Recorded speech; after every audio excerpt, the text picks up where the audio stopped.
You know, while I'm no connoisseur or anything, and I don't indulge in them myself, I have heard many great things about tactics. Oh yeah? Like what? Oh, the red ones are delicious, and people say the white ones are just so refreshing. Let me stop you there. Those are Tic Tacs, not tactics. We are talking single A, double A tactics games tonight. Oh, like the single A orange ones and the double A magenta ones. I don't even know how to respond to that. Roll the next joke. No, forget the jokes for a minute. Let's bring up our first game. Let's talk Tactics Ogre. Not that one. I just don't get Tactics Ogre. Really? What'd you bump on? The title, it has ogre in the name, but not a single character in the game was green and lived in the swamp.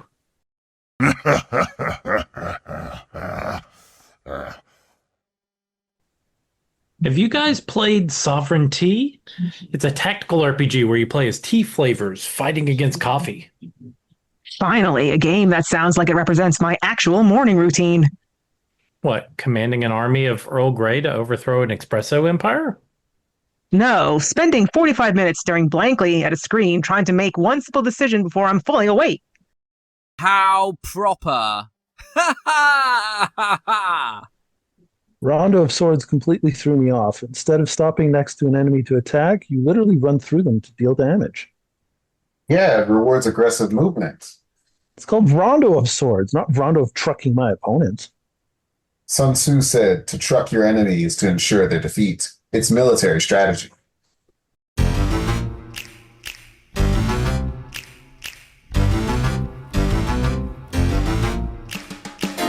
They're silly and they're goofy, mysterious and spoofy.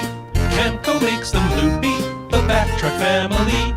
Their podcast is a blast, talk games from the past. They break down every class, the Backtrack family. Beat. Defeat. Complete. They trash things they abhor and praise things they adore. They never are a bore, the Backtrack family.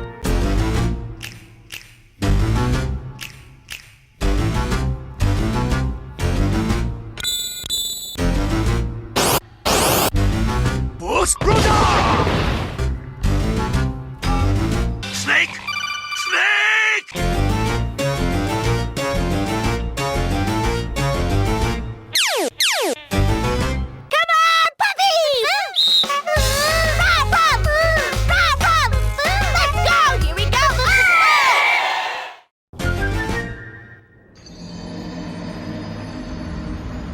Hello and welcome to RPG Backtrack, your regular deep dive into your favorite RPGs. We are a production of RPGamer.com, bringing you such fine podcasts like RPG Cast, your weekly RPG news show, Q&A Quest, your weekly RPG feedback show, and us, your bi-weekly RPG nostalgia show. I am your host, Kelly Ryan, and with me, as always, my tactical partner in crime, I can't think of two characters since we're talking about so many games. The tactics to my ogre, Mr. Matt Mason. Oh, if only I had a good Shrek voice ready. That I do not. Donkey. Oh, donkey. We've got a huge cast tonight to talk about various tactical RPGs. We got Dalindar, aka Ryan C. All these grids make a circle. All these grids make a circle. We've got Josh. I guess I'll be sacrificing someone, to the flames tonight. We've got Cassandra. Running through my enemies, apparently. Jahwon. I'm here so I don't get fined. And Leogrim. I'm the grab bag in the grab bag, bringing the obscure to the mix. And Truly. yeah, this is another grab bag episode where each of us have a tactical game that we want to talk about that isn't necessarily a big enough game to warrant a whole backtrack, but there's lots of good little tactical games out there that just don't get the attention that the Fire Emblems and the Final Fantasy Tactics do. And we had an existential question before the cast. What constitutes a tactics game? And that is not an easy question to answer. No, it's not. Because you have your games that are turn-based random encounter RPGs like Eichenfell or Radiant Historia that during fights have a tactical grid, but then Devil Survivor is the exact opposite of that. It's isometric, but then the fights are like just look like a regular RPG. And it's just interesting to me that what the different tactics games and I think it was you down there that said, well, like why is Fallout considered a tactics game? And my answer was I thought Fallout had a tactics game. It's an unwritten rule that your franchise becomes big enough, you add a tactics in there somewhere. Yeah, yeah. And that's what makes the discussion interesting. I personally think it has to when it's a game that has to do more with positioning than necessarily stats, right? I don't know. Maybe that's not a good definition. And should we even get into if there's a difference between a strategy RPG and a tactical RPG? Oh gosh. I I don't thought they were think one and there's- the same. I It don't depends on think who you there's- ask, apparently. It depends on who you ask.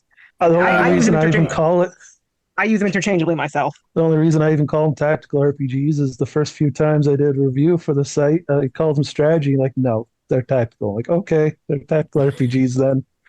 What describes a tactic situation versus a strategic situation? Because a lot of games that are just strategy games, and then they specifically are more like turn-based tactics type beat. But like XCOM is a strategy game. There is a strategy to beating the game. So the missions are tactical, yeah, but the game itself is a strategy game. Is this like an RPG and then like someone said JRPG and then they just got confused and said that all RPGs are JRPGs, but not all JRPGs are RPGs or something? Like what has happened here? That's a weird Venn diagram, and I mean like the difference between say Fire Emblem and Advance Wars is in Fire Emblem, you eventually run out of units, and in Advance Wars, you can summon as many units as you have money. So I feel like that kind of plays into it. I don't know. It's an existential question. Perhaps we'll answer it as we go through so many games tonight. Yes. Let's take a brief musical interlude, and then we get back. We are just gonna talk about all the tactics games that are not Final Fantasy Tactics, Fire Emblem, or Tactics Ogre. We'll be right back.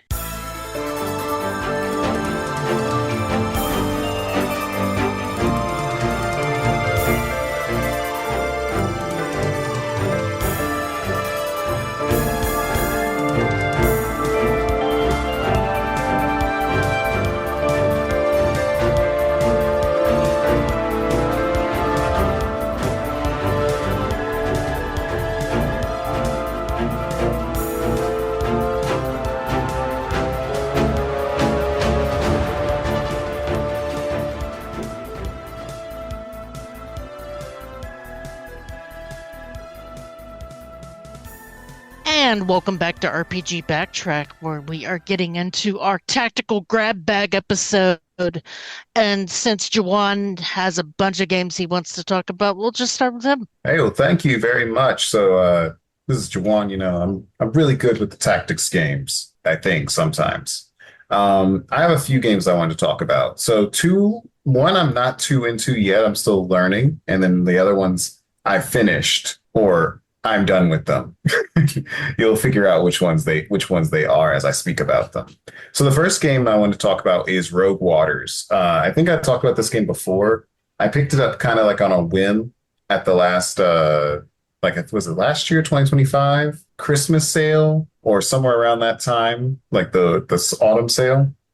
It's a roguelike tactics game. You play as a pirate captain who basically gets killed off by your previous captain. And of course, you don't actually die. You just get better from it. And you are now like trying to stop him and take back your map and your treasure and all that other stuff, you know, standard pirate things. The game is a roguelike. I have realized over the last like maybe year or two, I only like 3 roguelikes in the world. So off rip, I'm just gonna say that I was not a fan of its roguelike nature because in tactics games, I like the idea of progression, and roguelikes can sometimes be counteractive to that progression system, because the progression is very incremental. So, like any other roguelike, like Balatro or anything else you've ever played, there is some consistency between runs. So you can add like extra units. Excuse me. Let me start back actually at the beginning for the gameplay. So the gameplay is in a grid-based system, very similar to like your everyday XComs and all that other stuff. You take missions on via like moving your ship towards a specific combat challenge. Each combat challenge is probably no longer than 10 minutes because the way that the game uses, I think earlier before we started recording, there was people bringing up that game, Radiant Historia. Love that game back on the DS. This game plays actually quite similar in that way, where a lot of movement, there's a lot of movement with every action or attack. So you'll attack and then the enemy will be pushed to another action, and then you can push them to another action, and then you can do that for almost ad nauseum.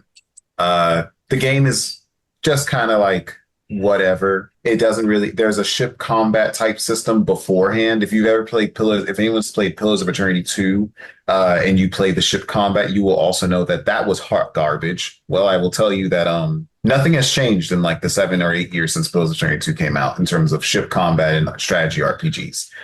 The ship combat is quite boring and lacks in any sort of nuance. You're basically just trying to kill off enemies before you get to the actual tactical combat section. And most of the time you either won't do it because your ship lacks in upgrades, or you will do it and then you'll subsequently make the tactical combat way too easy. But yeah, that's the games. As far as actual tactics, like I said, everyone's movements and actions move others around, and that subsequently leads to you, tactically, in big air quotes, determining where people die. But outside of that, there's not much else to the game. You will lose, as all roguelikes are, or any Souls-like is. You will lose probably a lot, and in between chapters, you can upgrade your ships and upgrade your income basically to start new chapters with better money, so you can get better upgrades. That's the game's progression system. And yeah, I never finished it. So I might have spoiled one of the 3 things that I had mentioned earlier, but hey, good for you guys that were able to guess whether or not you thought this was going to be one of the ones I finished. Anyone have any questions or anything before I move on to the next one? No, like it reminds me, I'm like, you're mentioning that the roguelike elements. I'm remembering, that's right, I played Into the Breach. That's kind of like edge of roguelike strategy RPG. I loved Into the Breach, another fun little game. Not a lot in the way of story, but one of those games where it's you get that little 8x8 grid. It's all about positioning your characters and carrying it out. And then every single run, most of the ones are going to end badly, but like so long as you do achievements, like you could kind of buy new things for your mechs for the next run, so you could slowly kind of get better at the game and kind of like be able to beat it at the end. It was another little great like kind of roguelike / strategy RPG. Yeah, I own that one too, and I have to say that it was going to be on the list of one of the games I probably have enjoyed more. Weirdly enough, I like Into the Breach because of its soundtrack more than anything else. It's a very good soundtrack, and it actually helps. It actually really helps with the game. Keep the game going for me. I'll even like load it up every once in a while on my Steam Deck just because. Question on my end here, looking at the Steam page, it mentions every time you restart, it shifts the game world. Did you notice there drastic differences in when you're sailing around, or was it basically still the same progression? It was basically the same. By the time I stopped, it didn't seem like there was any real changes between using. Like the only lost change was the fact that like your tactical missions would be a little bit different every time you started up. But I'm not gonna lie in saying that I noticed anything like really change in the world. Like this isn't like, oh, in chapter one when I was playing, the world was dystopia, and then in chapter three when I was playing and I lost, now the world became like solar punk utopia. Like no drastic or even like minor changes other than just, oh, this mission is now 5 missions away from you before. So my hidden hope that there's a tactical roguelite version of Uncharted Waters will still go unanswered. As far as I'm concerned, yes, unfortunately. Uh, But it is a good design, like I think pirates in video games. I'm not one of those people that thinks pirates in games is bad. So I think that the pirates in games thing, it could still be good. It could still find some sort of value. Just I think people need to find a way to like make the combat more intriguing than just, pushing the guys around on the board. they need to be able to attack settlements. Like Not be a just- pirate? Yeah, like That would probably help. just as oh, there's a shipping lane here. Like, no, you don't always just go and attack other ships. You gotta go after trading companies and their setups. And that's not this game, sadly, from the sounds of it. No, it's not. Funnily enough, what you're saying is kind of what I wish Pillars of Eternity 2 was, but that's a totally different game and totally different story. How I wish that game treated its own pirates. But yeah, this is not that. This game is not that game, no. Yeah. Even this gameplay, I'm looking at the Steam page myself just to make sure because I keep it downloaded. This gameplay here, the guy's just constantly restarting. And that is basically the game. Constantly restarting his own attacks. It's very intriguing gameplay. But no other questions on this one, no? Not off the top of my head, no. All right, What was cool. the Hey, name of the game again? Rogue Waters. Rogue if you Waters. Rogue Waters. I'm not going to say it was incompetently made. It's just not for me. I'll say that. I always put that on as an asterisk. All games are for someone. Mhm. So it's just not for me. So if someone who listens to this or whatever still wants to try it, it does go on sale every once in a while. And it's only like $30. So usually when it goes on sale, it's like $10. So if you want to get it like as you're sort of like, let me test this game out just because it was mentioned in a podcast I listened to, it's not something that you might not hate it. You won't feel like you wasted your money. You'll get your $10 worth, I guess. And with the grab bag aspect of us talking about the genre, this is one of the flavors that comes up, especially more recently with roguelite. Tactical games do lend towards a roguelite, whether people like it or not. You've seen a few of them, I'm sure. Mm-hmm. It's becoming a very big problem, in my opinion, with the strategy tactics genre. Just everyone's trying to make it a roguelike, so they can just do procedural maps instead of actually curated maps. Well, easier procedural maps. Other tactics games, of course, do that, but easier to do that in a roguelike. Yeah. Well, I'll go on to my next game. I'm actually going to switch one. I'm going to do fights. I want to do my next game is Fights in Tight Spaces, another roguelike tactics game. This one is this one is not as, I don't have as much vim or anger towards Fights and Nights. What is it? I'm actually making that slip up for a reason. But Fights in Tight Spaces is a game where you play essentially a James Bond style agent. And the mission, and it's very just mission. That's it. Each mission, you use a deck of cards to represent your attacks. The subsequent, your character then can complete the mission by defeating enemies. That is like the entire game's point, is that you defeat enemies and don't die. Each chapter has a specific gang or group or whatever that you are required to defeat. And after you've defeated the first gang, not really a big spoiler, you are then allowed to move beyond the first gang to the other gangs as you unlock them as your first one. So as you continue to finish chapters, the gangs get stronger. But as you obviously finish chapters, you should be upgrading your deck, changing out certain moves and everything else like that. So the way the combat works, it's a grid. Everything's a grid because I guess that's all we can do is grids these days. And you're on a grid. Your character moves through boxes to attack enemies. Enemies will prep attacks on the previous turn, and then your character must respond using their deck of cards, like for movements, actions to maneuver around enemies. You can do stuff like have enemies hit each other, have enemies shoot each other, have enemies straight up like fall out of windows, and all of that stuff. It's very much played up like a black and white with red undertone, kind of like Sin City. Is that the comic? So it has a very Sin City aesthetic, but then the actual like combat is obviously, you know, card based. And so when you finish a combat, one of the fun things about this game is that then it lets you replay the combat without any of the UI elements. So you can actually watch back the replay of the fight that you just did. I wish the game would do more cinematics with that. It's very much an indie game, but for an indie project that was trying to evoke the idea of a James Bond super badass melee combatant, it's very it's still an interesting job. You can move enemies off. You can like throw enemies off of stuff. You can also get different decks that all have different different vibes. Like one deck is more defensive, another deck of cards is more aggressive. There's a deck that I think one of the DLC decks is like a shooting deck, where that's the one where you can actually use a gun. And that's it. Yeah, each deck is very different and interesting, and they can kind of make each run kind of intriguing in its own way as you unlock decks. It looks like it would be a very violent game if it wasn't in black and white. It would be insane. The fact, I think, does it even have a rating?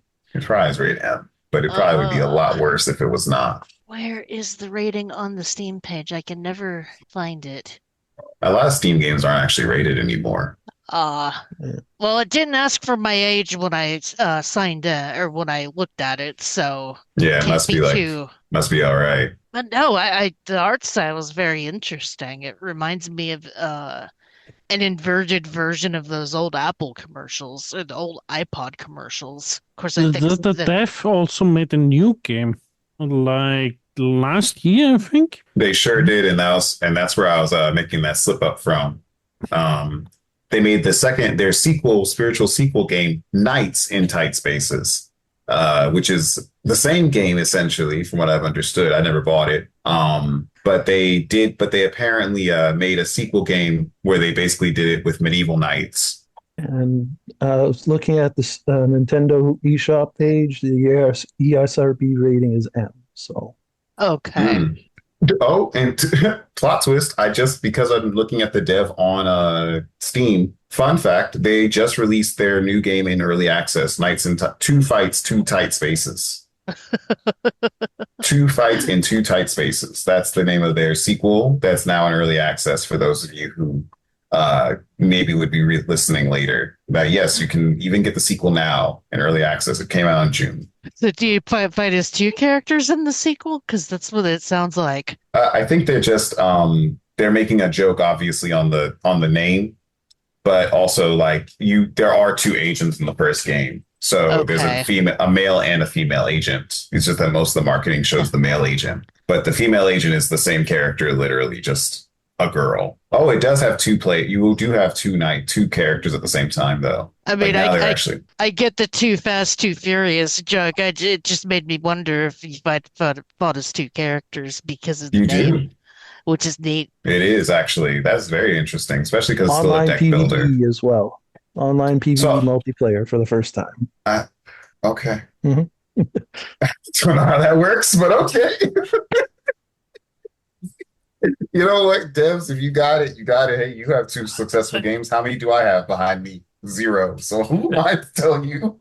That'd be very impressive to turn a tactical game into a 1-versus-1 sort of game. That is not easy. At all. It is not usually balanced that way. I'm a bit quiet, so if I misspoke or was misheard, player versus environment, not player. Okay. So it's your co-op, basically. Okay. Still weird. Very, yes. Yeah, still kind of strange. But you know what? They got it. I gotta give it to them. Hey, they got it. They got 2 games, so let them experiment with their thing. Obviously, the system works. Any other questions or thoughts about Fights in Tight Spaces? No, it looks interesting. Mm-hmm. Was this one of the ones that you beat? I actually didn't. The other two are the ones I beat, so I've now lowered the amount of options. But yes, this one I just play every once in a while. Like I said, I don't have as much vim towards it, so it does kind of like just strike my fancy when I'm actually feeling like playing a roguelike deck builder strat tactics game. That's a lot of not pronouns, but like adjectives in front of this game. Very many adjectives. So good for them and good for their development. Proud of them for that.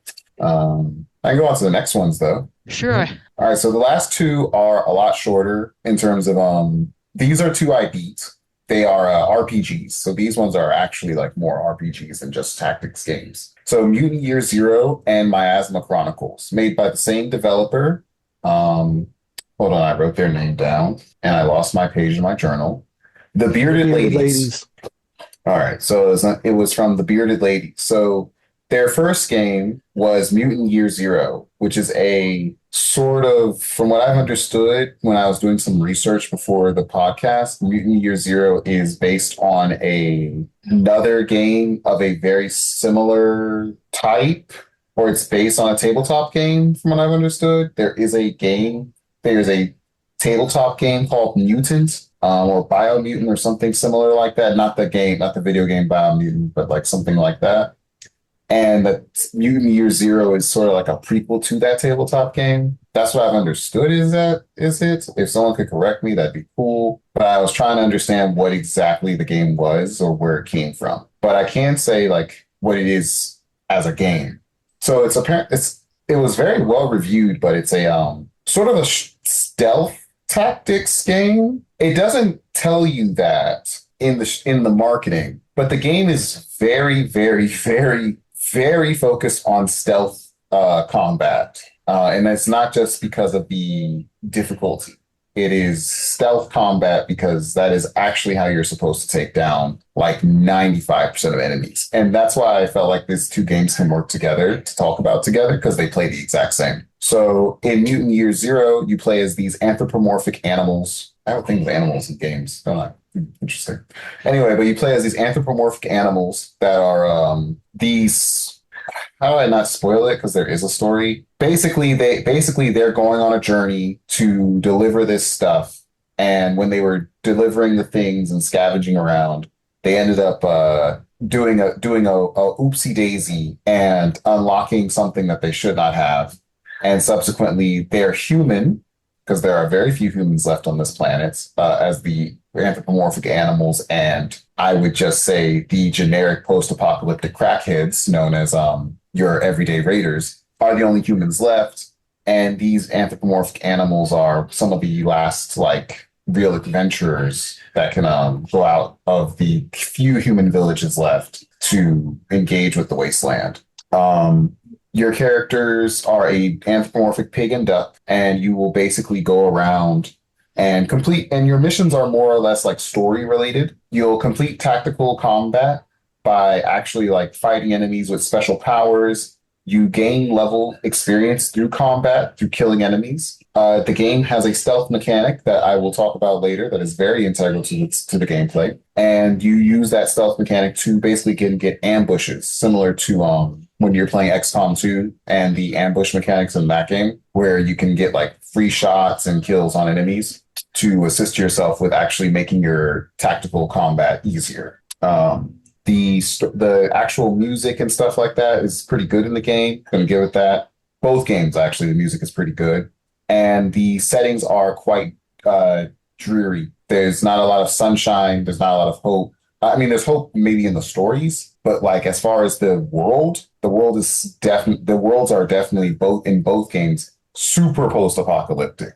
Like this ain't even Fallout post-apocalypse. This is the end of the world and humanity is over. Like we're at the last great extinction event type shit. So the world itself is quite dreary, but the stories can be quite hopeful. Actually, I'll give them that. On to the stealth mechanics that I was going to mention earlier. The game requires you to play stealthily. So your characters, because they're not units, because they are actually named characters. Your characters can only do a certain amount of damage. They are inhibited by their damage output because the game has enemies that have large amounts of health. Subsequently, to deal with large amount of health enemies with limited amount of damaged characters, you must stealth kill most enemies. So you must use silenced weapons for most of the game. That means that your damage is extremely limited, and you will be basically one-shotting off enemies, picking them off here and there across the map. It is very rare in either of these games to actually get into full open combat with a large group of enemies. It is actually discouraged by the game, heavily discouraged to engage in any form of open combat with enemies, which is why I find it so interesting that there's not really a mention of stealth in any of the marketing, because it's very integral.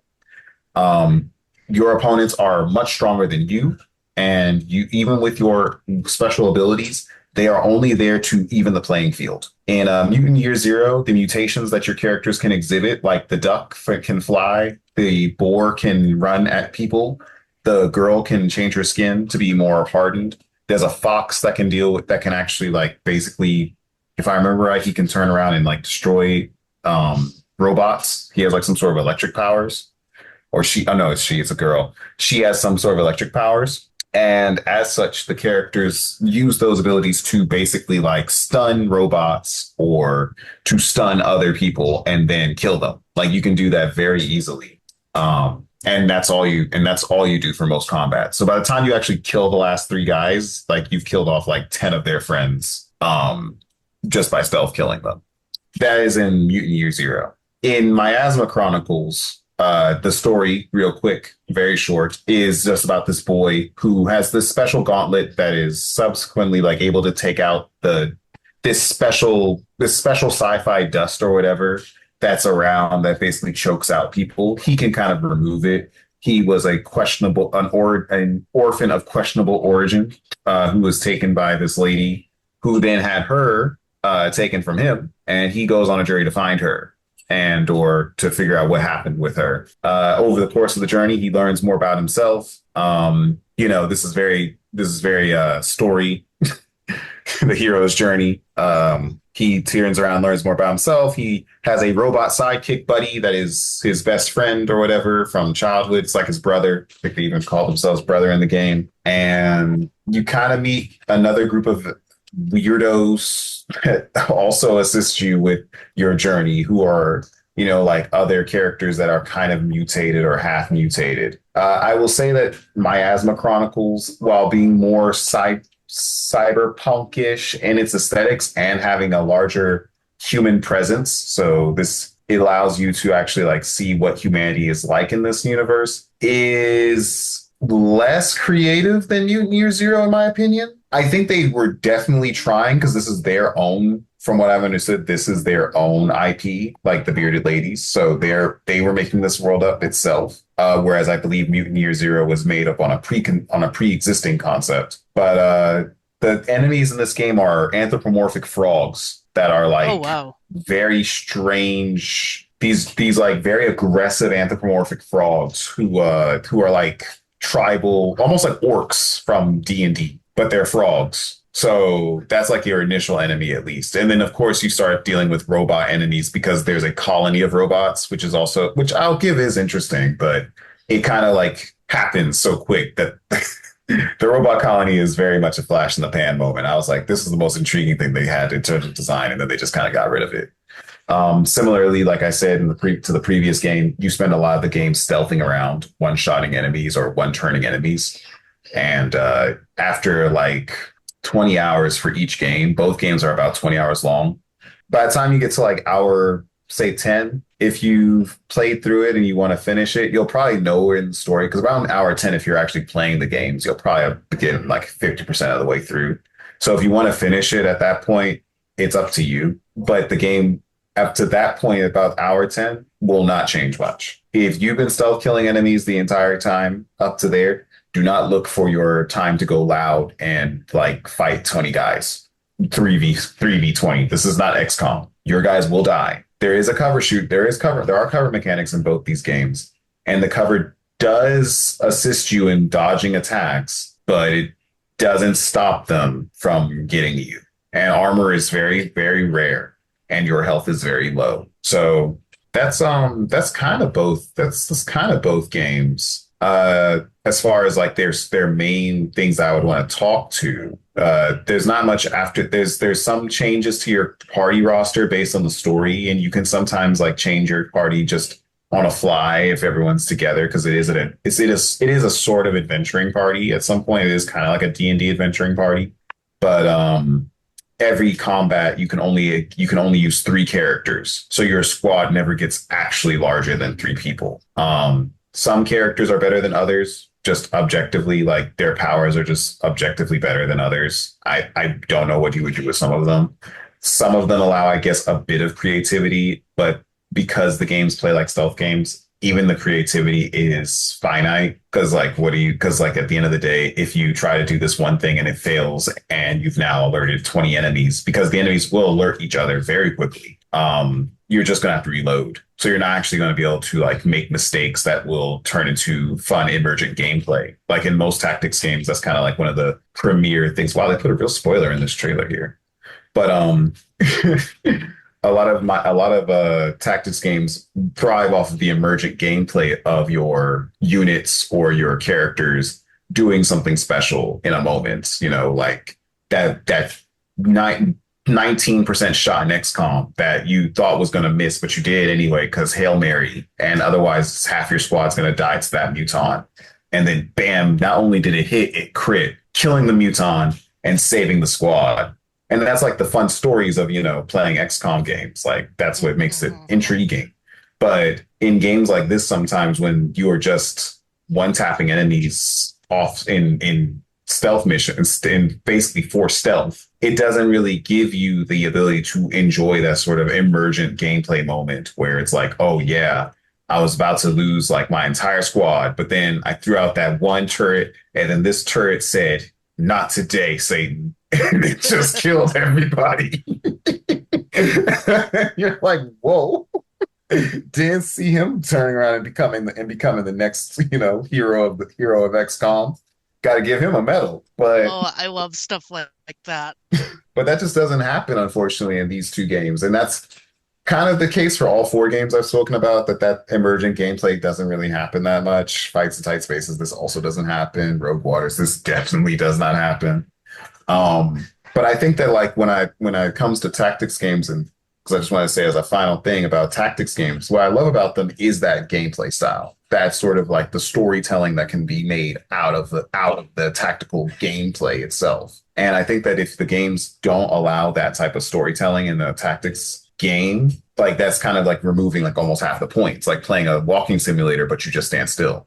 Like this is kind of, to me at least, this is the point of the genre, is to have stories be told through your characters, your dudes, and what your dudes did to save the day, essentially. Especially when you, as the commander, in air quotes, make mistakes, or that time you commanded a campaign and no one died. You know, that's the whole fantasy of it all. That's like the power fantasy of the genre. No, it sounds awesome. Any thoughts on either of these games, like on either Mutant Year Zero or Miasma Chronicles? I'm just trying to think of times when I've had stories like that of I'm losing and then I have a lucky roll until turn the tide in a tactics game. It's been a while. Very common in XCOM games. Very common. Addictively common. You can quickly go from like, oh, I'm rolling into, you know, one bad crit, and then it's like, oh no, I might be dead. I feel like I only have the opposite. Like I once tried getting into XCOM, got like a decent way in. Then one of my guys got mind controlled. Yeah. Proceeded to one shot like another guy of me. And I was like, okay, XCOM, I'm out. That is I remember I had a modded campaign of XCOM 2, and that happened to me because I always make sure to put mind shields on my melee guys when I'm like not too sure that they can be taken out, specifically in XCOM 2 when you don't have the guy with side barrier. And that happened to me once. Ended a whole campaign because in that version, the swordsman could just keep swinging his sword as long as he got a kill. And the guy next to him was 2 HP. He got mind control, and he looked at his guy, and he looked at the team, and he sat there and said something in Japanese, and then everyone was dead. So I was just whipped out his sword and said something, and everyone was sushi. So I said, okay. I feel like one problem XCOM has is like it always kind of pushes you to have like your dream team, your A team. And like when your A team fails, you just basically rock bottom. Yeah, I think that XCOM 2 really identified that for a lot of developers. That's why some games try to include certain mechanics from it. Like there's another game I played called Chaos Gate. I would have talked about, but I don't know enough. I haven't played it long enough to really have a lot of opinions. But Warhammer 40K Chaos Gate also includes like a sort of like fatigue mechanic based on damage to try and encourage you, the player, to switch out your guys so that A team, B team, C team thing, or no, A team goes down and then you're fucked. Storyline doesn't happen as much to you because you, the player, are encouraged to do that. I know XCOM 2 tried to do it with like fatigue mechanics to encourage players to just make sure that they don't have one team, or at least like to have a balance of power between all of their units. Like, you know, at least have like everyone at least level 3 or 4, because that's when actually your units can actually be real people on the battlefield. So if you lose a guy, you can kind of replace him. Yeah. I find having additional teams and additional party members in a tactical game being similar to what people will do with grinding levels in a traditional JRPG or turn-based RPG.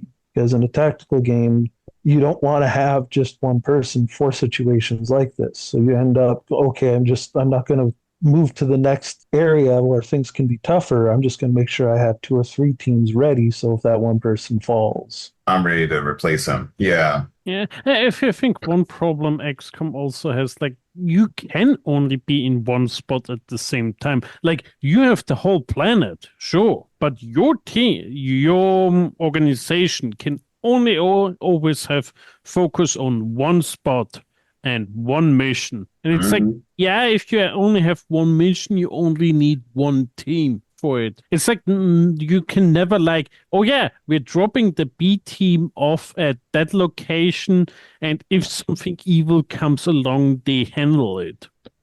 Yeah. XCOM in particular, in games that are similar to that, when if they don't end up dying when they get injured enough, they'll get put on a reserve for a couple of chapters. So you don't want to send your A team to go do I don't have the next story mission, so I'm just going to send them to protect, Greece, because Greece has been mad at me because I've ignored them the last 10 times they've said, come help me.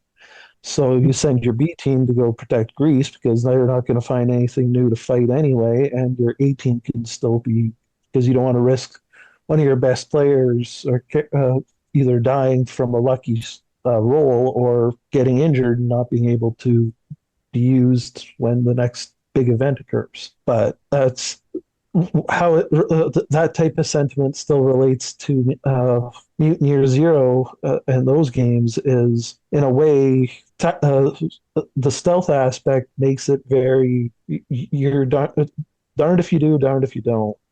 Yeah, there's always an element of risk to everything you end up doing unless you have an immense amount of patience. And the immense amount of patience in a tactical game ends up meaning a 20-hour regular playtime is now 40, 50. Yeah. I think that just like when you do a tactics game, I don't know, I think like it was another game I was playing. Oh, was it Phoenix Point?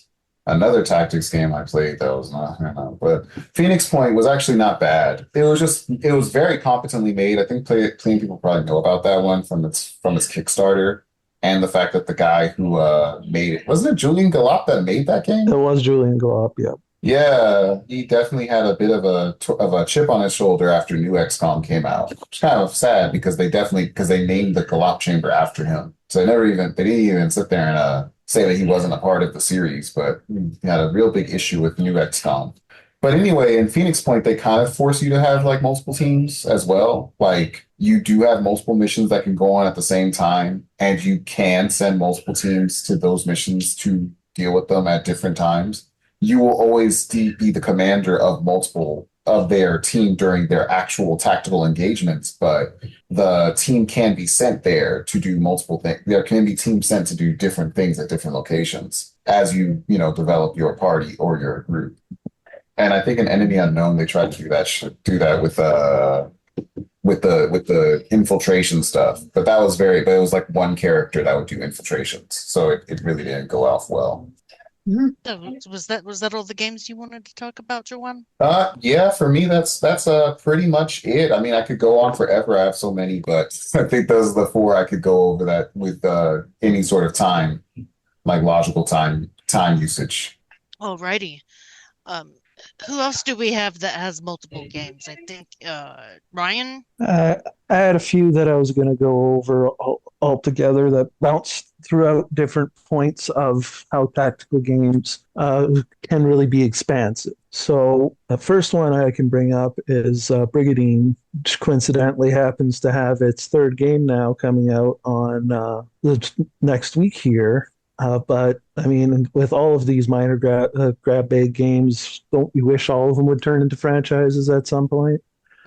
With Brigadine, though, it takes basically it's Risk combined with a hexagon grid base. And in the original PlayStation Brigadine, you would have a set amount of castles that you had to protect and move around from while trying to take over the continent. There's 5 or 6 different nations. So it takes the strategy aspect that has been predominant in the tactical genre and also adds in human knights that are able to use rune power to, like, say you have 200 rune power, a dragon takes 75, well, you can bring 2 dragons with you into combat.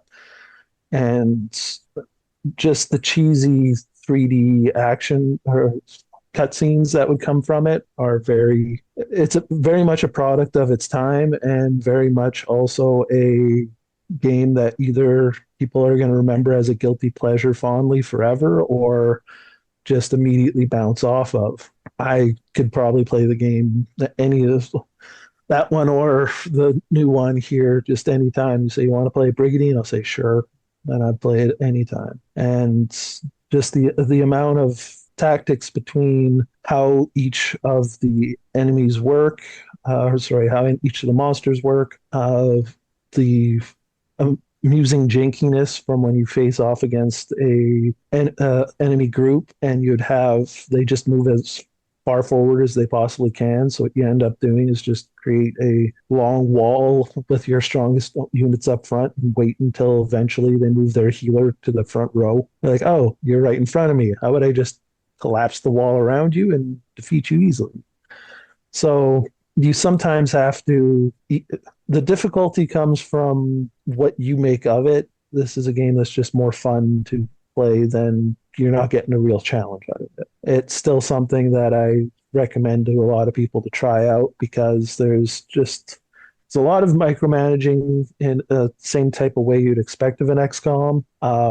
Since I hadn't played XCOM yet, whenever I think of accuracy and like I need this to hit or else I'm going to be in a lot of trouble, yeah, you're missing almost every time, because in Brigadine, a lot of the bigger, beefier, stronger units, including, like I mentioned, Dragon, there's giants, clay golems. One of the ways they make it more equal with the speedier units is agility becomes a factor. So golems trying to hit your pixie unit, and well, there's a 10% hit chance. Of course, the enemy side, they're probably going to get it because 10% doesn't really mean 10%. 10% means let's make you take damage, and it's just a very entertaining game. Anyone else happen to play it over the years, or am I the only? I had played the second game that had come out somewhat recently. Yeah. I didn't enjoy it very much though, just because it felt kind of dull, but it was also the demo, so it may have been a me problem. I've heard that this newer one kind of goes back to Brigadine basics.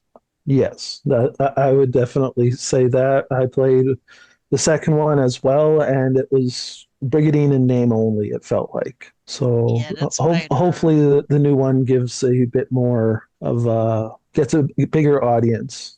And Moving off of that, you also have tactical games that can bring in forms of monster collecting. So I played a game called Fey Tactics, and with Fey Tactics, you have the ability to your human characters can summon monsters based off of if you've collected their cards or not, and basically there's a good 50 different characters you can summon that level up with your human characters, so they roughly stay around the same level. So even if you wanted to change them out, it does have limitations in that until you unlock additional resources, you only have a set amount of space for these monsters. So like say there you have room for 4 spots.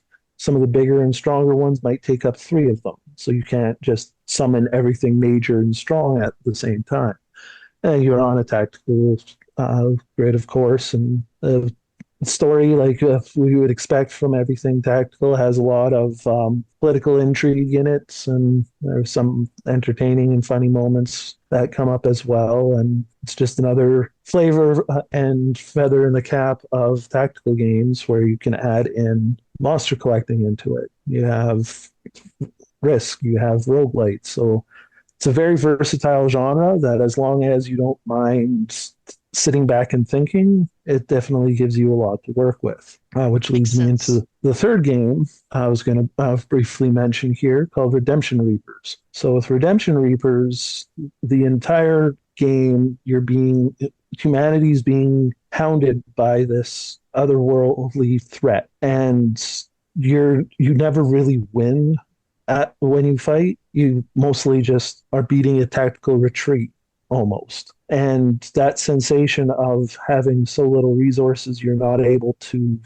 really set yourself up properly, just made me immediately think of this is like playing a survival horror game. And that they were able to meld those survival horror elements into a tactical game made it more interesting than it really should have been. But kind of like Jahwon was mentioning, a lot of the interest and intrigue with a tactical game is the stories that come from the combat, that come from how you play the game, not just how the actual plot being presented for you. And with Redemption Reapers, you had so little resources and your weapons could break that you had to make sure, like, oh, I got this really amazing weapon, but I can only use it 20 times. And if I try to repair it, it's going to take my entire resources or the entire currency I got from the last map. And there's very few points where you're able to do any random combat to try gaining more resources, which in itself is kind of a losing fight because you still have to use your weapons to do these random combat. So unless you win in a very timely and efficient manner, you're not even making money off of that. You could be losing money because you wanted to see if you're able to. And it's a interesting sensation they're able to put into gaming with that. And the last one just happens to be a game I won't be able to bring up anywhere else other than this, I think, and was honestly my introduction to my favorite genre, which is tactical RPGs. That's Vandal Hearts, which is just all levels of fun cheese. It has a lot of comments that have come up so far of you want a nice tactical map, you want to have a set objective that may be difficult to reach. Like there's one map where you'll have your character in the middle of a prison, and depending on what class you have him as, he just gets attacked by magic users right away. It's not easy to survive. So there is definitely part of the intrigue to a tactical game is how you have the map set up and being able to survive what is thrown at you. And Vandal Hearts made me learn that very quickly. It also happened to have very entertaining animations for each of the characters where they made little noises, and everything except for golems had geysers of blood come out of its gut. I remember that from back in the day. Yeah. My friend brought over her copy, and I was just intrigued by the fountain, the Kurosawa-esque fountain that spurted. Well, I remember being a preteen and going, wait, why is the skeleton spurting out blood? But as a Uh, Shining Force fan, I'd always wanted to play this, and none of my video stores had it back in the day, and when I did end up with a copy, I never got around to it. It's one of the downsides to a lot of tactical games is once you've gone through like that's not to say it's a bad thing, but you go through one like a Final Fantasy Tactics or Fire Emblem, you realize these aren't going to be quick 4 or 5 hour games. They're going to No. be a bit of a time sink, and there's usually enough thought behind it all, including like from the how to build your party, your characters, your the plot that you're experiencing, that going in and doing 1 or 2 fights and coming back to it a week later, you're almost already going, wait, what's going on? And you almost need to replay from the beginning again. So Mhm. it's when do I have the 20, 30 hours to play through all of this? And And the PS1 was a gold mine for tactics games too. oh, yeah. Cardia, Hoshigami, Sayuki Journey to the West. That's just off the top of my head. Yeah. Then you have ones that make you end up going, well, why am I even still playing the genre like Monster Seed and Yep. uh, Brigadine was on PlayStation 1. I had mentioned that as well. So Yeah. it was the perfect genre to realize that, or perfect timing for me to realize the genre existed because the PlayStation there was just so many that you can still see how they influenced games afterwards. It was a magical time. We'll hit there again just because of how indie gaming ends up working. We're reaching the age where people making games now are starting to be nostalgic for the PlayStation 1. So, Yep. Was that all you wanted to talk about? without popping in and continuing conversations that are mentioned by others, those were the ones I was going to bring up on my own. Okie dokie. Leogrim, let's go with you. Ooh, I'm the big grab bag. I thought like of all the tactics games I could think of on the spot that I played through the years, and like a lot of them are from the GBA and like lesser known from the GBA. Like as much as the PS1 was a like fest for tactics games, so was the GBA, like the Game Boy Mm-hmm. Advance, and one I've been snooping in now again is Onimusha Tactics. Like most people know like the Onimusha series itself, but don't know that it had a tactics spin-off for the GBA. And it plays similar to a Final Fantasy Tactics and such, but far from more could I say hard? It's not as much hard as the enemy has just a lot of tools to make your combat slow. Mm-hmm. They threw status effects out and like you have less defense against. They have a lot of health. One thing that's also very, very annoying with the game is how ranged attacks work. Ranged attacks above a certain difference on elevation, you can't hit with them, which makes sense upward, like you can't shoot a cliff up, but it gets weird when you're getting to like situations. Oh yeah, your archer stands on a cliff and can't shoot down the cliff. That is So weird. yeah, it's utterly weird. Like so sometimes I'm taking my ranged units and putting them into different spots just because like I'm not sure where they can shoot from different positions, and I just have to try it out. If I was to venture a guess, it's probably to prevent the fact that a lot of RPGs or tactical RPGs really encourage you to stick your snipers up high. Maybe. It also is weird because, like, you would think, okay, then you're just gonna walk your melee characters up. But also, melee characters, as soon as you're like 2 like steps higher, you also can't hit. And to make it extra fun, most enemies have spells that ignore that rule. So you can shoot down cliffs. They can. That's annoying. And that means like you take your whole party and just push them up the hill under fire. That doesn't help that it also has like so many characters. Like I'm halfway into the game and I have like 20 characters, and the biggest maps allow you like 8 characters, and it's like, how should I level them? I like to level my teams equally. How should I do that? But outside of that, it's a pretty nice game. Like, it's not a Final Fantasy Tactics Advance, which is like the big GBA one.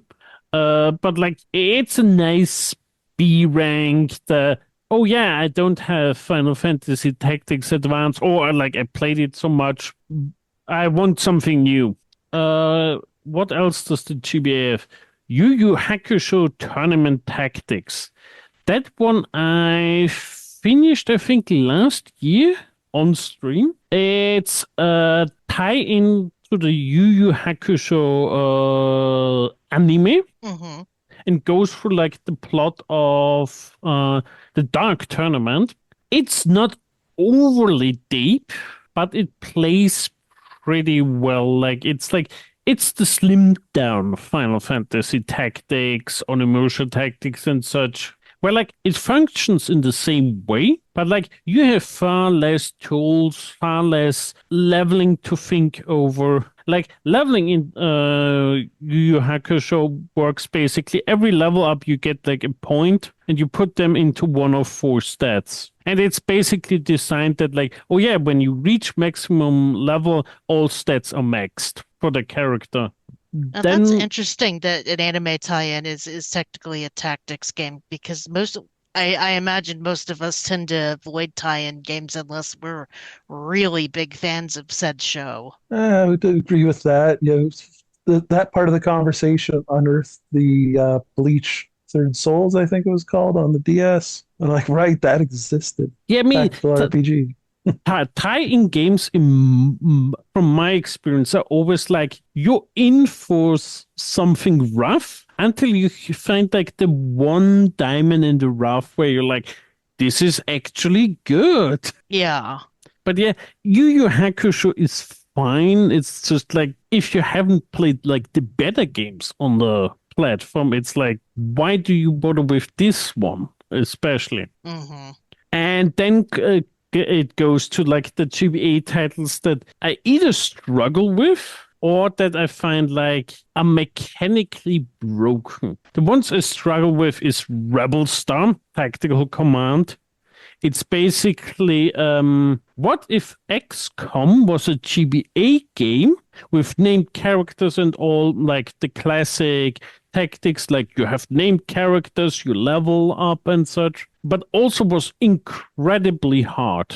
Like I threw myself at that game, and at some map I basically got shot from the out of my sideline. I bought like the fog of war, because like the game has fog of war. I bought Rebel Star Tactics back in the day because it was on my radar, because the strategy guide was shared with Sigma Star Saga, another GBA RPG, because I think they were by the same developer.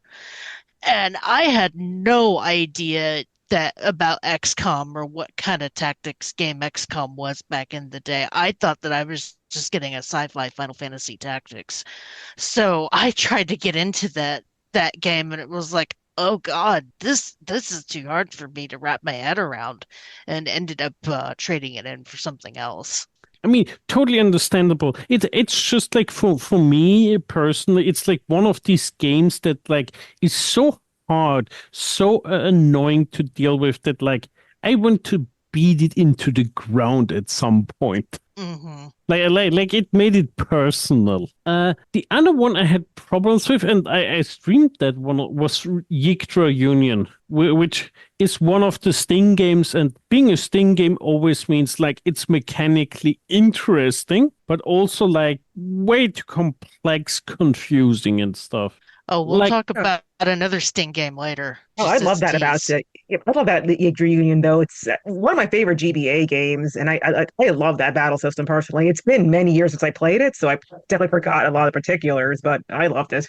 I want to get to it at some point because I love everything that Sting makes, and that's one of the few Sting games that I have not got to. And I have the Switch remake. I mean, my biggest critique, I would say, with Yggdrasil Union is it usually doesn't give you that many options, really. Like, it restricts your play area heavily, and it becomes more like, how do you set your team up to win, like, the 1, 2, 3 crucial battles? If you do it right, you win. If you do it wrong, you get hurt in the face hard. And given how the game works, that like you basically have to burn equipment to heal, you don't want to get hurt. You want to win all your battles. And sometimes the game doesn't allow that. Sometimes you're getting put into situations where you lose, where you intended to lose, and you're just fighting for your life there when you should run. Sometimes it's just ambush after ambush after ambush. Like, the game likes to be like, oh yeah, the situation changed. And suddenly you have like a new troop of enemies that get that turn right away. It's like, yeah, you would need to know that in advance to really deal with it. But like, you can replay battles, but like, if you beat it in the first time, you get a stat buff. So it's like, it's Sting, basically, very mechanically different from everything else that exists out there. I didn't really hate it. I just had a hard time finding my groove with it, finding out what functions. And like, every attempt takes like ages. Like, you can have one fight between two units drag on for 2-3 minutes. Yeah. Well, would it put people off it? No. I think it's also on Steam. I played the GBA version, but it is on Steam. It's on Switch too, I think. It's like the It's first like- Switch, I mean. They remade it. Right. If you like Sting games, it's like, try one Sting game and then you know if you like Sting. Yeah. If you not like the certain brand of what they're selling, they will always sell you something different, but it will be the kind of same flavor of different, like their own Sting brand. Was that the last game you wanted to talk about? Because I have a perfect opportunity for a transition. Feel free to do a transition. I have more games. Not like that, but like, I don't want to capture you. No, because I was gonna ask you, had you ever played Gungnir on the PSP? Because that's a Sting game. Sadly, no, never had the PSP. Okay. Because that's in the same series as Igor Union, the Department Heaven series. I think that's what it's called. Yes. Yep. That's what it's called. Yeah, so Gungnir is one of the last games to come out on the GBA, or I'm sorry, on the PSP.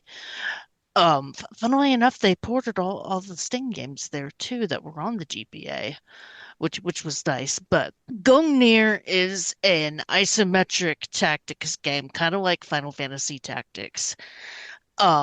And its unique hook is that, you have your turn-based system, but instead of your usual just each character takes their turn in turn, there's a clock that ticks down, and when your character's personal clock hits 0, that's when your turn happens.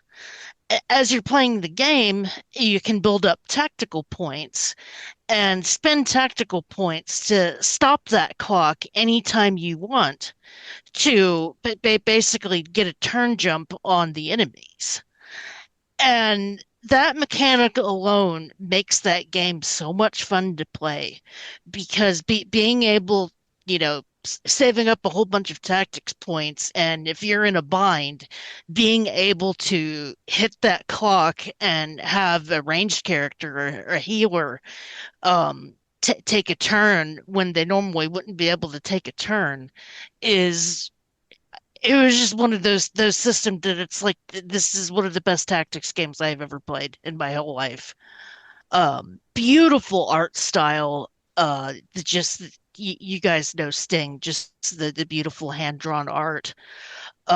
Story kind of could have been better. It was your typical bad empire versus good empire story, as a lot of these games tend to be.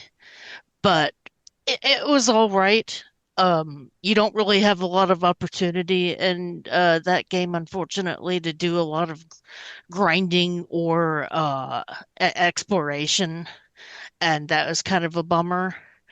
But I think it was one of my favorite PSP games. I wrote about it in our article. We had an article when the PSP was retired about our favorite PSP games and that or underlooked games, I think is what it was called. And I wrote my article on Gungnir because of how unique it was. Yeah, I mean, Sting games are always unique. I think the first Sting game I played was Riviera, the Hmm. Promised Land, and I just didn't like it. I'm a person that likes to 100% stuff, and it was like, why can I carry so little stuff?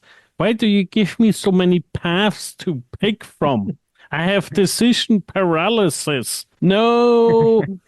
Yeah, That's another one I loved.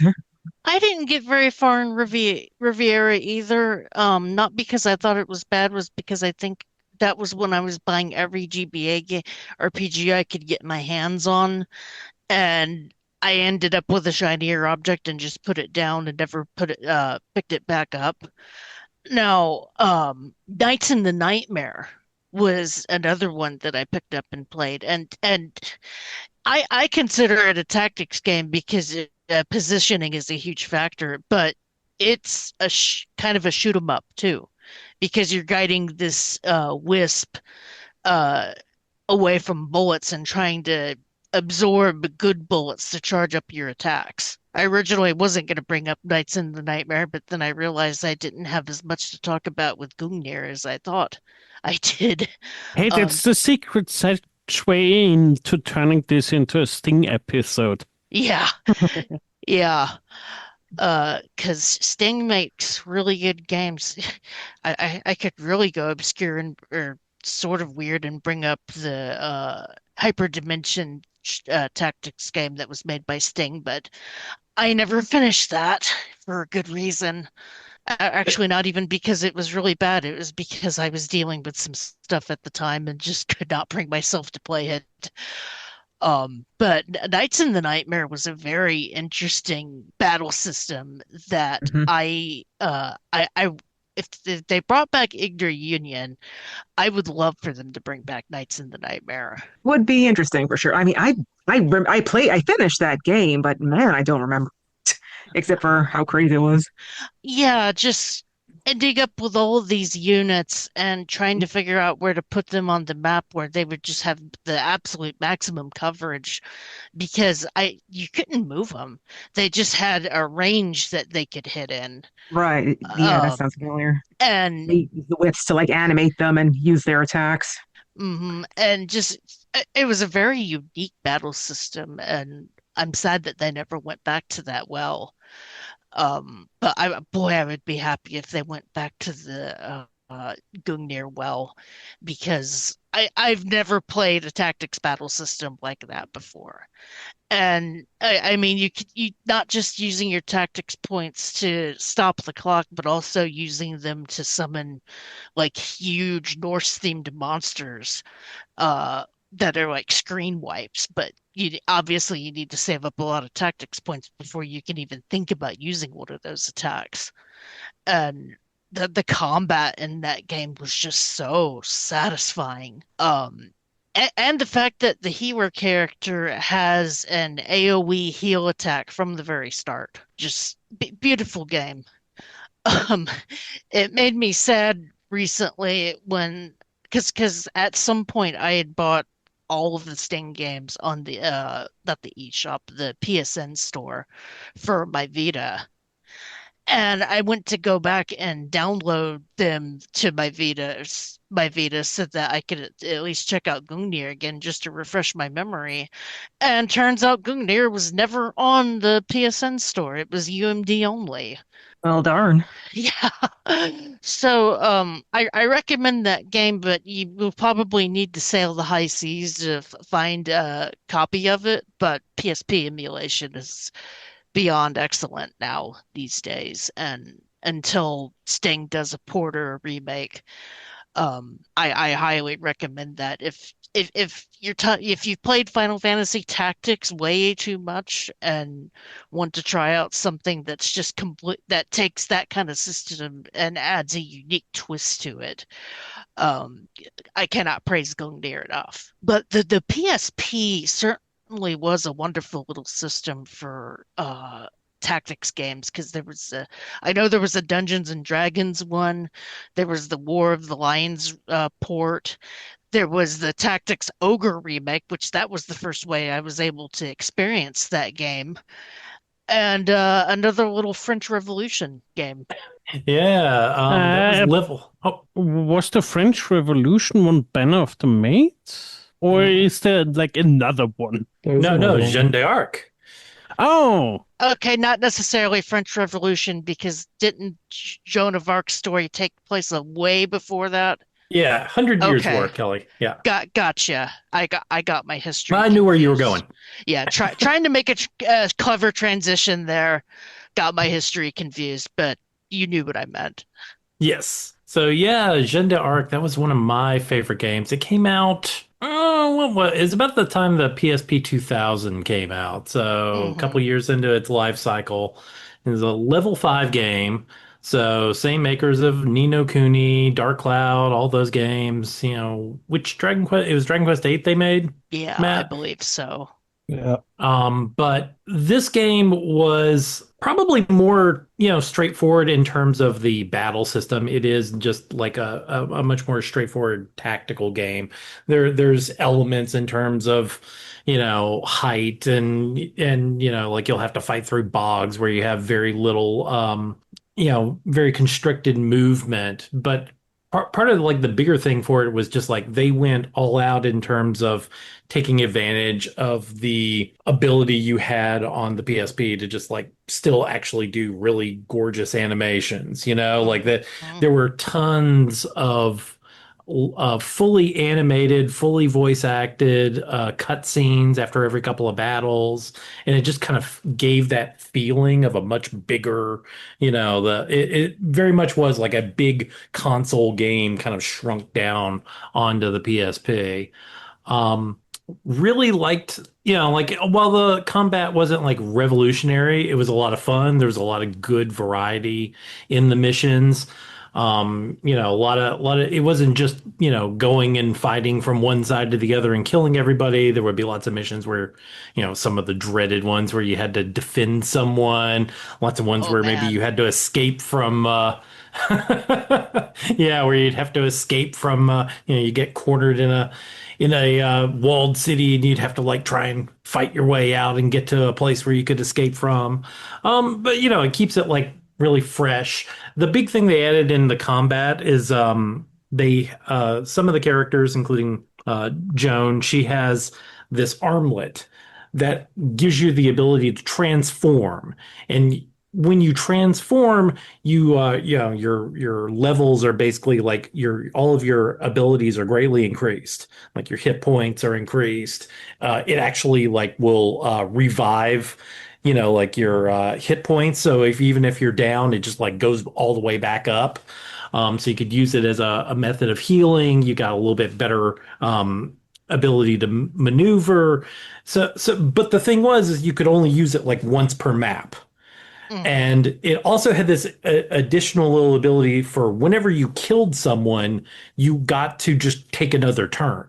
So part of the tactics in the battles was like trying to set up some of the enemies, like knock them down in health, and try to balance like, okay, when am I going to use my ability to transform into this other form, and then like go on a tear and kill like 3 or 4 or 5 guys in a row, and just like wipe out the map. But if I wait too long, I could end up just dead. So sometimes you have to like burn it if Joan or one of the couple other characters that have that ability, kind of their hit points got low. Sometimes you just have to burn it to save them from getting killed. Thankfully, there was no permadeath in the game. Didn't have to usually worry about that kind of stuff happening to you. Not like a Fire Emblem game. I mean, like, I love that game. I'm kind of a sucker for history-based games. This one's got kind of a mix of the traditional sort of history story that of Joan of Arc, but they're weaving in fantasy elements and demons and monsters, and like they have a nice little twist to kind of like get past where we all know where Joan of Arc's story ends, in flames, and so they have an interesting little twist to kind of like get around that, and like even then it's kind of like has dark elements to the story, like Joan not kind of like ends up betraying some of her friends, not even intentionally, but just that's kind of how things work out, and it's kind of like dark but sad and nice and wonderful. It's a really well done story. It's a unique game with incredibly great production values for the PSP. Unfortunately, I didn't get around to playing it. They recently like you mentioned, Kelly, it was one of those that was kind of stuck on the UMD. It was never released digitally on the PSP. So for years, it was just stuck to the handful of people who bought it when it came out. But just a couple of years ago, they finally released a PS4/5 kind of port of it, so that at least it's no longer just stuck on UMD. You can actually play it in a modern sense now. Unfortunately, I haven't gotten around to playing it to see kind of what how they've done on the upscaling of that. But it's a great little game. Everyone, like if once again, it's one of those like if tactics games, especially ones with like a historical bent, or your kind of thing, like it will definitely scratch that itch. Yeah, when I looked for that, all I could really see on the PlayStation Store was just I guess it was a port of the PSP version. It didn't seem like a remaster. No, I don't think they did very much to it other than just kind Okay. of like that's my understanding is Gotcha. that they Yeah, just kind of got it running on there and like like upscaled it so it doesn't look terrible kind of from like whatever the sorry, I didn't mean to cut you off. Kind of like the Valkyrie profile, quote unquote, yeah port. yeah. Yeah. Well, at least it's not stuck, which is a good thing. And at some point, I really want to get to that game because it looks beautiful, and Yeah. I'm a Joan of Arc nerd too. It's if you dig kind of like those sort of games that tread on history but like take it in a interesting little twist, like it will definitely work for you. And yeah, the production values are just about as good as they got on the PSP. It looks wonderful, as most level 5 games do. Yep. Yeah, I didn't know until you brought it up that it was a level 5 game. Yeah, you guys were sorry I didn't bust in earlier, but yeah, I didn't even look at that. And Josh, you were right. Level 5 did make Dragon Quest 8 and Dragon Quest 9. They were around for a little bit to do both. Yeah, this was like what they made like right after they got done with like the Dark Cloud series on PS2, I think. Oh, if only the PSP hadn't gotten its ass kicked by the DS and the DS strategy RPGs. Yeah, this was from its heyday, the PSP 2000, when it finally kind of started kicking into gear. I know it just makes me sad because I loved my DS, and I know Cassandra loved her DS and had a strategy game on there that a lot of people know of, but not a lot of people have played because I've heard that it's hard. A lot of people apparently own but have not played. Yeah. And I may be the only person on staff who's beaten it by a cursory glance at the server anyway.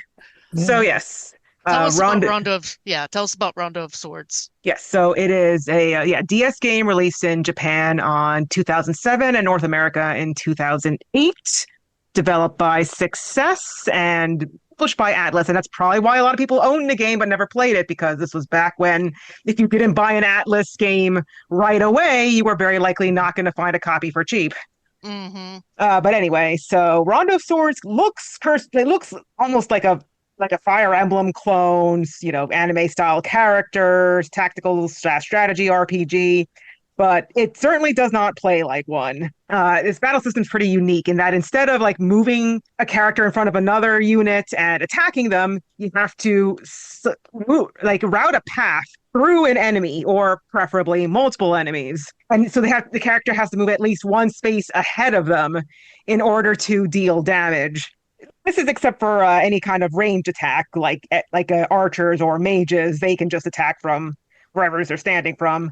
Archers are actually really nice because they can actually move and then attack from where they move from. Because otherwise, your choices are either like if you have a mage, you can't like move your mage and then attack from there. You have to choose either to move your mage closer to the enemy or out of the enemy's way, or to have them use a spell from where is their position. But anyway, so that because of that very interesting twist, there's a lot of interesting strategies that come about.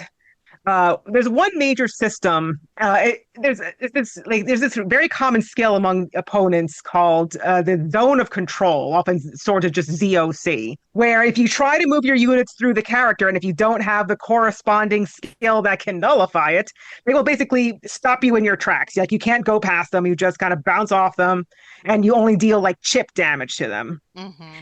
But you do have one unit. His name is Margus, and he will probably be.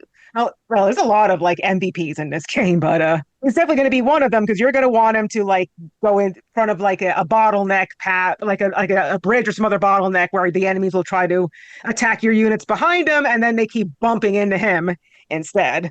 And he can even counterattack sometimes depending on luck. And so a lot of strategies just like watching out. You might want to double check the enemies to make sure they don't have ZOC, because not all characters can get the null skill. Like one of my favorite units is Alhambra.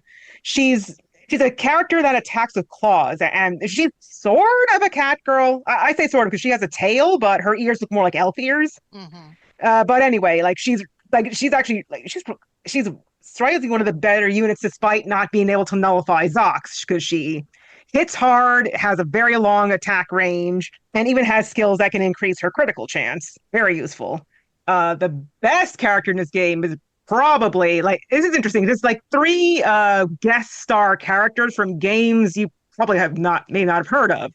There is Cotton the Witch. She's from a series of shoot 'em ups called the Cotton series. I have not heard of these before. The Switch has a bunch of remakes of them now, so I'm a little bit more familiar than I would have been back then. Yeah, so at least I've certainly never heard of her before this game, and she is the best mage in the game. Not only are her attacks deal a lot of damage and have a great range, but she has a skill that enables her to restore NP, and in this game, NP is extremely important. You can buy them, but the buying system is a little tricky. You have to send one of your units before a battle in the preparation menu. You have to send off characters to buy items, and you can't say specifically buy the mid-range MP restoring item or the mid-range healing item. You have to be buy HP items, buy MP items, buy other unique items. And here's the limit you can spend, and you just have to trust on luck that they're going to buy the right stuff. It's not terribly. It can be a little tricky. I mean, but anyway, Khan's extremely useful. I start to replay the game, refresh my memory on it, and I had completely forgotten how to recruit Khan. I probably should have been looking at a guide. Apparently, I think I looked at one my first time I played this game just to make sure I got all the characters, and I completely missed out on her. So it's taken me much longer as I have to level up my mages to try to match her. And the other 2 guest characters are from, I don't know if anyone remembers Izuna, Legend of the Unemployed Ninja, another obscure DS RPG. Yep, I remember it. Yeah, so you get both Izuna and her, and another character from the game called Shino, and they're both actually pretty good. I'd never Shino. Yeah, I've never played the game. I have not encountered, so I have no idea. They're what are they? They are roguelikes, but yeah, so I have no idea what they're about. But it's kind of cool to see them in this game. So like the story is nothing to write home about. It's your pretty typical. One day the kingdom is suddenly attacked by the empire, and although I guess it happened during like the king just suddenly died of an illness, and then the prince is seemingly trying to lead the counterattack, but as it turns out, the prince is not really the prince. The prince had a body double he found somewhere on the side of the road and decided, you know what? Sometimes I just want you to go in to like do boring stuff for me. So he keeps him in the castle as body double, and then the prince is unfortunately killed by the enemy, and he sends the body double, who he takes on the name Cerdric for the time being, because most people believe he is the real prince, in order to eventually come back and try to retake the kingdom of Bretwald. Eventually, you find out that the reason that the Empire attacked was due to this long grudge, because they were manipulated by an evil religious organization called the Order of Anra that worships the darkness. Because, like, sometime in the past, the darkness was apparently a creature, or at least it had a physical body that was vanquished by the legendary Holy King Ultrius. And this group worship that darkness, and they have been persecuted ever since, and basically they're looking for revenge, and part of that revenge involves taking down the kingdom of Bretwald. And it's just your typical tactics game. From there you go map to map, you recruit characters, and it's just like Fire Emblem. You see the obvious character that is not a generic unit, you go talk to them, usually with Cerdric. Sometimes one of the other characters you have to talk to them with instead. This game even they're not really support conversations, but if you have two characters standing next to each other, they might exchange a little bit of dialogue. A lot of it's some of it's kind of interesting, like Margus is a notorious skirt chaser. So you stand him next to any woman that recently recruited, he'll pass at her. And I just recently passed a map where he talks to a 12-year-old girl, but he kind of like stares at her for a moment and goes, "Nope, not touching that." Like, well, I'm glad some guy has standards, I guess. Good job. Yes. And what else is there to say? So yeah, like I said, this game is hard, and it earns it because in order to beat this game, you will have to because there's an easy way maybe not an easy way, but there's a way to make the game less difficult, because there's no permadeath, but you do get giant penalties for a character dying. If they die, in the next battle, they'll be in a hurt status, meaning their stats are reduced greatly. Their levels are halved until they have to rest basically for one whole battle. And if you bring them into the next battle, they'll be severely limited. They also can't go on errands, which are like buying stuff. There's also quests that you can do in the preparation map, or even send them off in order to class change them if you have the right items for it. Mm-hmm. So you want to avoid having them die, but you can in a pinch. And later on, it becomes less annoying because you'll have enough characters. But anyway, in order to make the game easier, if you do lose some units, you can press during the menu while playing the map. You can choose to quit and reform the party. All of the levels and all the levels that you gained, you'll keep those levels. You'll keep that experience points. You'll be completely healed. If you used up any healing items or MP restoring items, they'll be restored. So you could keep using those up, and then you can either switch out your teammates or even just use the same team and then try again. So you can level up weak units, or you can just or you can level up your entire party. It'll take you a very long time, but you can make it easier to beat the game and not think, oh no, I have to beat this hard game with the limited experience, because it's not limited. You can retry a map as many times as your heart desires. And according to how long to beat this game is 36 and a half hours for completion. It took me 65 for my first playthrough. So I spent a lot of time leveling up my characters. Obviously it's a strategy RPG, but you can only pick 6 units at a time for every map. There's not some maps where some teams are larger than others. But because different maps might call for different characters, you're gonna want to train at least a somewhat major team.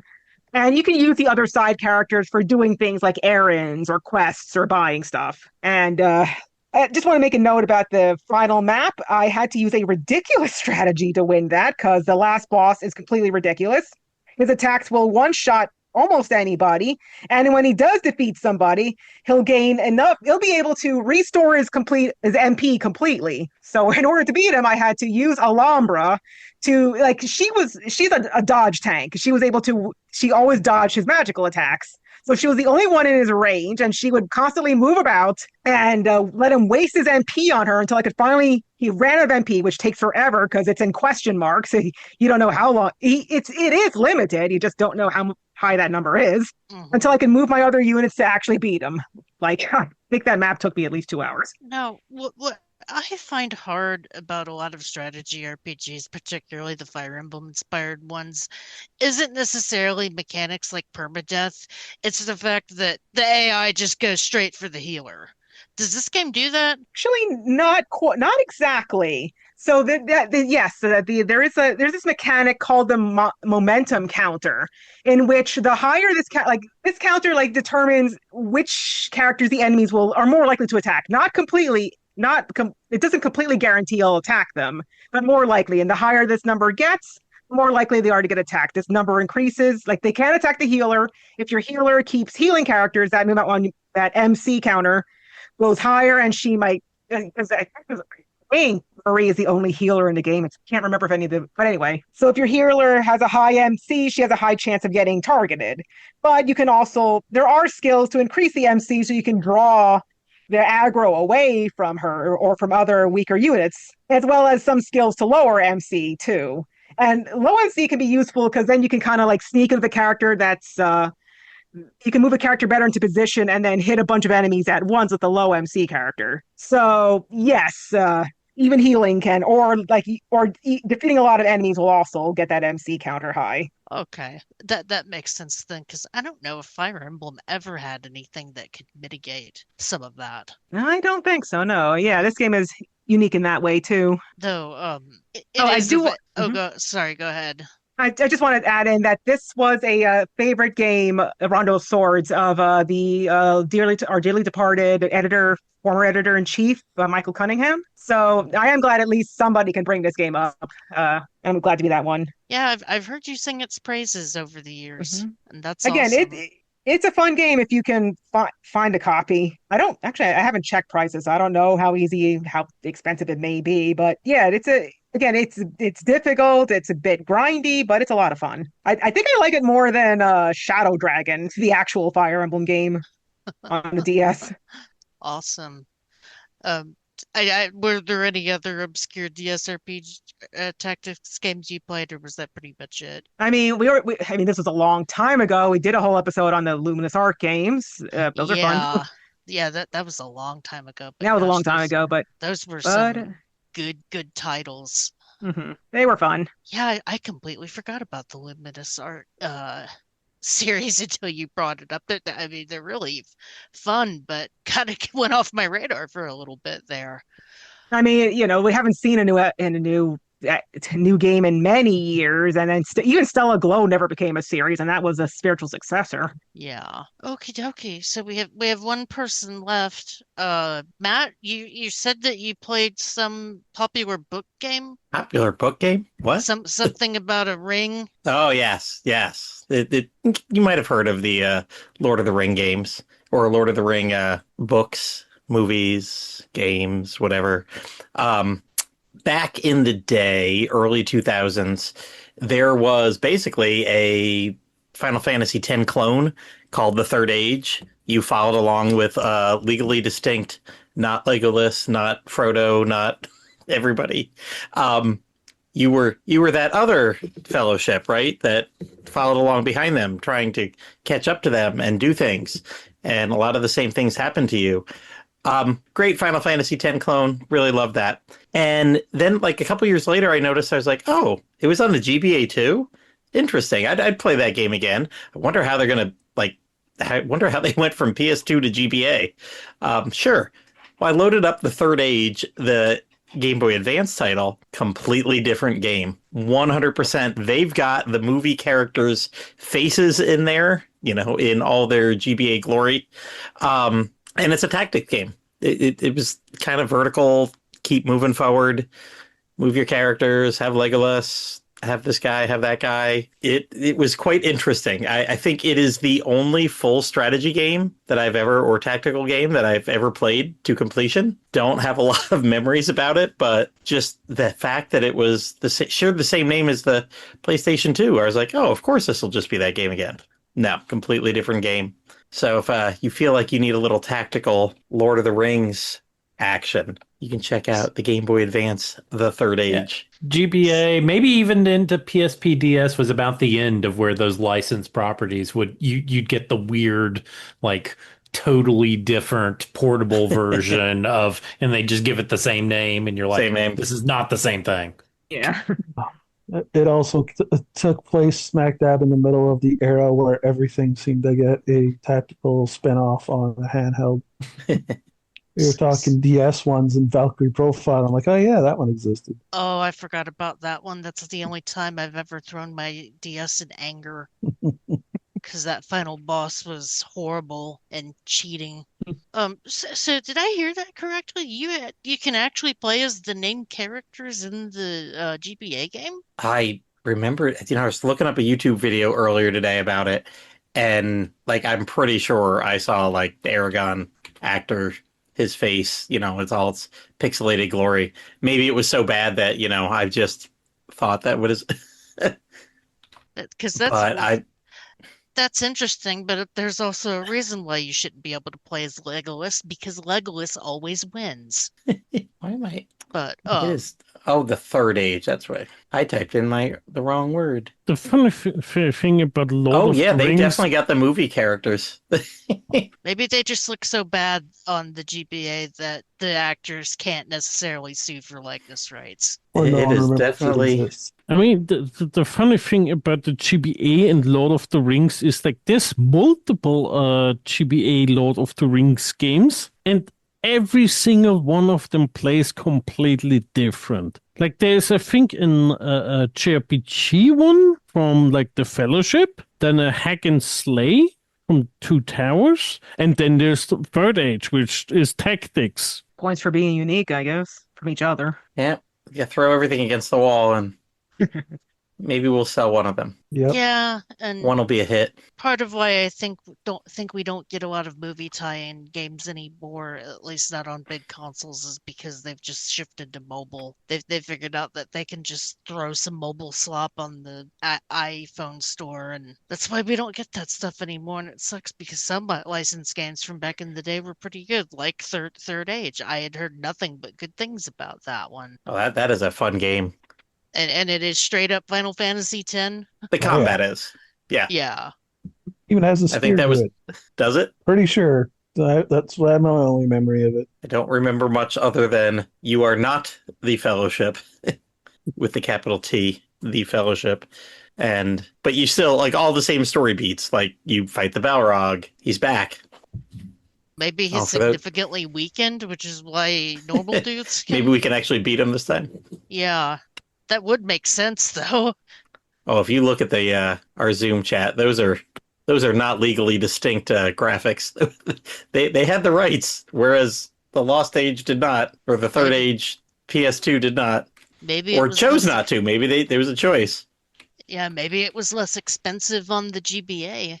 Could be. Maybe the You say that contract about changed. fewer tie-ins. That's probably a whole, and maybe mobile. They moved to mobile now. That's where the cheaper games could be made. Back in the day, pump out a GBA, DS, GBC game. You could do that in a year or less. If Nowadays, really like, wanted to try, you better have that lead up time to get that Switch version of your movie game out. and continuing with the conversation of minor tactical grab bag too, if you really wanted to dig deeply enough, the spiritual successor to all this is mobile gotcha game stuff. Mm. Because there's a Disgaea that came out, there's an Urk the Lad that came out, there's a no one wants to remember things like Breath of Fire 6, but it exists. Yeah, there are a couple of Fire Emblem games that have come out. Well, and there's one thing that I know Paz wasn't able to be here tonight, but a series of games that actually did start on mobile and then kind of moved to console. Oh, The Mercenary Mercenaries. Sagas games, yes. Those Yes, all I've started on Android. I don't know if they were, I can't remember now if they were released in the US or not. I think so on mobile, but I know they started in Japan on mobile on Android and then came over here on 3DS eShop first. And now, what on Switch as well? Yeah, which are like very, boy, how to describe them? Like the most extremely competent 3 out of 5 strategy RPG. yeah. Which sounds like damning with faint praise, but like it is every single game in that series I played, it had the same sort of story of a group of mercenaries who kind of start out taking a few like odd jobs and then kind of get sucked into some sort of political drama. But the main reason you were playing it was because it had a really interesting kind of unit or class system where you could kind of like level up your characters and then you could branch them out into kind of like different specialties as you got higher and higher levels. So you could kind of like customize your party as you saw fit in a really fun way. Is it But one of, like, go ahead. Sorry, I didn't mean to cut you off. Is it one of the other reasons why these games are good is because they're only 20 hours long instead of the Yes. 60 that a normal tactics game would take? Yeah, because they started out kind of in that more mobile space. Yeah, they're more usually like 20, maybe 30. But yeah, they're a little bit more compressed, which, I mean, I remember on the 3DS eShop they were like $7 or something like that. It's a very Mhm. good value, something like that. I think they were combined into a collection. I know the first three were, and it was like $20 or something like that. Yeah, a lot of bang for your buck because what I like about tactics RPGs is that they occupy a lot of time. What I don't like about them is that they occupy a lot of time. Makes you choosier in picking which ones to end up playing. I mean, for me, I never got into the Mercenary Saga, but I've always been aware of them because to me, like, oh, it's more Tactics Ogre. Yeah. Yep. And the entire collection of the first three games is $14.99 on Switch. So there you go. Yeah, you Quite can't beat cheap. that. $5 pop? No. And I was remembering a tactics game that I played on mobile that I played a long time ago that I put multiple hours in. Terror Battle. Oh, yeah, This yeah. that was the Mistwalker slash Sakaguchi game. That was a really good game. You basically had to move all of your characters were little icons on a grid, and you had to basically do like pincher attacks with the enemies on the map. And it was a gotcha. So, your characters were limited to what you got in your pulls, but I played through that entire game without spending a cent. And I was looking forward to the Vita port eventually that was promised, and it never happened. And then Terror Battle 2 came out, and for some reason I couldn't get into that one. And then both games shut down, and that severely depresses me that you can no longer play those unless somebody recently has figured out how to do an offline version. But I'm not going to hold my breath with that because that doesn't happen with forced online games. But that was one of those mobile games that made me sad that it got shut down because I enjoyed it so much. The It, some last story characters were in that. Probably the only other games they ever appeared in other yeah, than the original. yeah, I remember that. Yeah, back when mobile games were actually interesting and not gotcha slop. Hmm. So there we go. There's our minor tactical grab bag. I don't know if we have any other games we want to bring up or if we're ready to put a bow on this. Yeah, nothing comes to my mind. There's a lot to explore within the genre. There's always more to take a look at. Uh, Here's a good start for everybody. Hmm. So, something beyond FFT. Yeah, Fire Emblem. and we did focus on a lot of isometric stuff, but there's a lot of Fire Emblem clones, indie Fire Emblem clones using that engine that are out now that are pretty good. Darkest Deity, I think, is one of them. Dark Dark, Deity, which is Dark. getting a third game for a trilogy. Yeah, I got the name confused with Darkest Dungeon. I can't remember who played that here. Me, I played the second one Okay. and a demo of essentially of the first one. So yeah, that's an example. The indie space is full of games like this now because we haven't had a new Final Fantasy Tactics game in a while, so people want to fill the gap. And Fire Emblem's becoming more polished in 3D, so that's one of the other aspects is a lot of tactical games tend to be people almost want them to be 2D rather than big 3D spectacles. Yeah, you lose a lot of the charm having them too big and flashy. Mm. Not to mention it seems like games like Underwater Ray Romano are more visual novels with tactics battles thrown in. Yep. Yeah, very much so. That's a whole different subgenre Yeah. of strategy RPGs, the Sakura Wars. Like, is Oh this yeah. really a tactical RPG or is this a dating sim Visual visual novel. novel? Yeah. Yeah. Record of Agrist War. How many times can you marry people? Yeah, I had played one called Tears to Tiara on the PS3 and bought it because it looked like a Shining Force clone. But I played for like an hour and didn't get to a battle in it. Yep. It's like I wanted to give it a chance because the battle system looked fun as hell, but man, there were a lot of You cutscenes. get to it. Wheels So, complain about that game. yeah. Well, Wheels also like Natural Doctrine, and I've heard that one was a piece of shit. But yes, speaking of Wheels, I do believe our next show is a Saga show. Yeah, our next show is Saga Emerald Beyond. I have not finished any of the scenarios in that, so I'm hoping Wheels can carry the show. But I could just have him tell me about all the different characters. Or that's what I tell myself, but we shall see. That being said, we are ready to put a bow on this. No round table since this whole show was a round table, but I hope that we gave you a lot of content to listen to while you're working. Thank you, our guests, Cassandra, Josh, Ryan, Jahwon, and Leogrim. You're welcome. Thank you for having me. Happy to be here. Yep.